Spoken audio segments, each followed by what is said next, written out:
അമലുവിൻ്റെ ബർത്ത്ഡേയുടെ കേക്കൊക്കെ കട്ട് ചെയ്ത് ഈ ഫോട്ടോസൊക്കെ കണ്ടപ്പോൾ ഉണ്ടല്ലോ, ഞാൻ എൻ്റെ കുട്ടിക്കാലത്ത് എൻ്റെ ബർത്ത്ഡേ പറ്റി ആലോചിച്ച് നോക്കിയിട്ടുണ്ട് കേട്ടോ.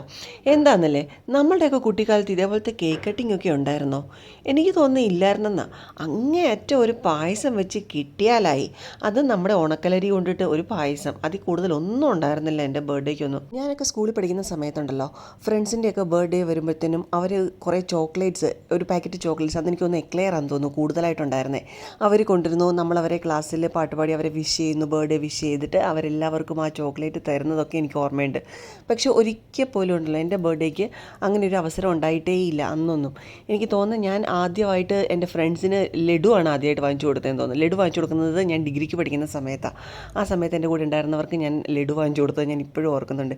ഇന്നത്തെ കുട്ടികൾക്കൊക്കെ എന്തൊക്കെ ഫെസിലിറ്റി ആണല്ലേ. എത്ര ഡ്രസ്സാണ് ഒരു ബർത്ത്ഡേക്ക് എടുത്തു കൊടുക്കുന്നത്. അതേമാതിരി കൂട്ടുകാർ കൊടുക്കുന്ന ഗിഫ്റ്റ്സ്, അങ്ങനെ ഫുഡ്. നമ്മളൊക്കെ ആ സമയത്ത് അമ്മയുടെങ്ങാനും സദ്യയെന്നെങ്ങാനും പറഞ്ഞിട്ടുണ്ടെങ്കിൽ ചൂലെടുത്ത് എറിഞ്ഞേനെ. കാരണം നമ്മുടെ വീട്ടിലെ സിറ്റുവേഷനും അതായിരുന്നു കേട്ടോ. ഇപ്പോൾ ഒക്കെ എൻ്റെ മോളൊക്കെ ഒരു മാസം മുന്നേ തന്നെ പറയും, അമ്മ എൻ്റെ ബർത്ത്ഡേ വരാൻ പോവാണ്, എന്താണ് ഗിഫ്റ്റ് തരുന്നത്, എന്തൊക്കെയാണ് നമ്മൾ പ്ലാൻ ചെയ്യുന്നത്, എവിടെയാണ് നമ്മൾ പോകുന്നതെന്നൊക്കെ. അന്നൊന്നും ഇതൊന്നും ഉണ്ടായിരുന്നില്ല അല്ലേ.